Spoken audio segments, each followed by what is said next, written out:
All right, first things first. There's a violation report. They say that you're not testing as you should be. Yes, it was just one test that I missed. It was because I lost my transportation. I got into a hit and run, and it was just hard for me to get another ride. Did you call pretrial services and tell them that? No, So what did you think was going to happen? I honestly don't know. It's my first time. Well, let me just tell you what usually happens and what usually happens in other courts is we don't have a hearing on a violation report. You didn't do your conditions, and so a judge just issues a warrant for your arrest. And then wherever you may be, they will pick you up. If you're out with your children somewhere, guess what will end up happening? They'll call protective services and they'll take you in custody. Or maybe they'll give you a chance. If they're being nice, maybe they give you a chance to pick up the phone and call somebody to come pick up your children. Do you understand? Yes, ma'am. So you had better start thinking that one, you're on bond. All right. You're on bond for DWI.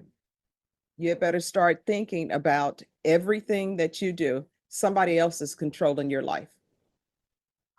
And it's the government. And the reason why it's the government is because you have this charge that's pending. Do you understand? State, what do you want to do with this violation report? It's her first violation report. Judge, so we would recommend that she do the IVR call line and then I guess weekly reporting. And Your Honor, we can request that she do some form of reporting either by phone or by Zoom. She is working nights right now and her rides who are able to bring her work during the day. And so she has been, increasingly struggling with trying to get transportation to court. Finances are also a struggle. So getting Uber or a Lyft service just hasn't been an option for her. What about Via? I don't know why people put Via as the last people on their list for transportation. Well, I used to take the Via bus. It's nice. It's fine. I have my son with me. It's just me and him at the house. I have no one to watch him, and I can't take him with me to the pretrial office. Why not? Well, I didn't know if I could or not, honestly. Well, why don't you pick up the phone and call somebody?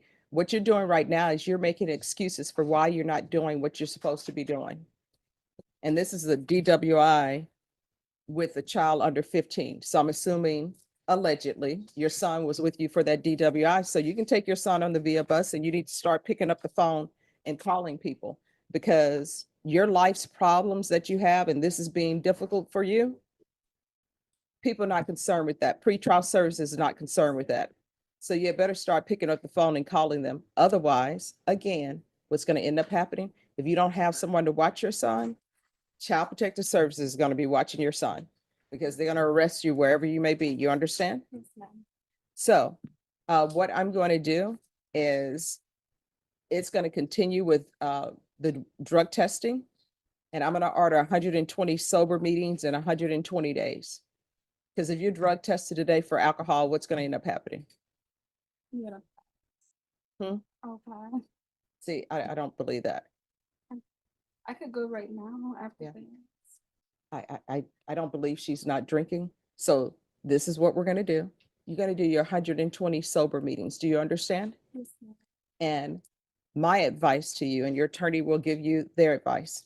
I don't take any of these as true. It's just these are your charges and this is the condition of your bond. All right. So one thing, you shouldn't be drinking alcohol, period. You understand? At your house, anywhere. When you feel like you want to take a drink, go to a sober meeting. Even though I'm saying 120 and 120 days, if you need to go twice a week, then you do that. You understand? Yes, ma'am. Your Honor, may, I'm we- sorry, not twice a week. If you need to go 2 times a day, then you need to do that. Yes. We have no objection to the 120 sober meetings in 120 days.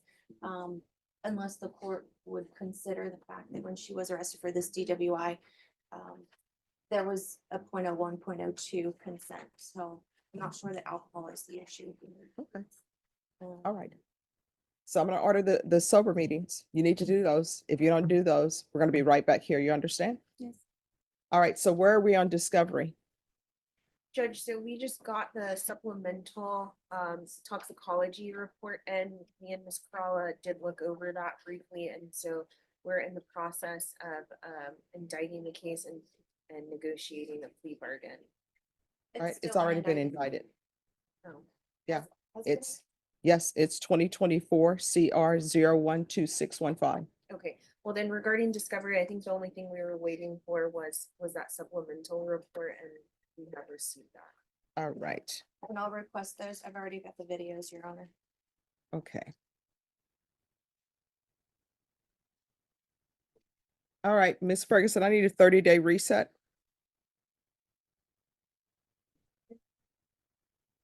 All right, January 13th, state you need to be prepared to tender an offer on that date. Yes, Judge. All right, is there anything else?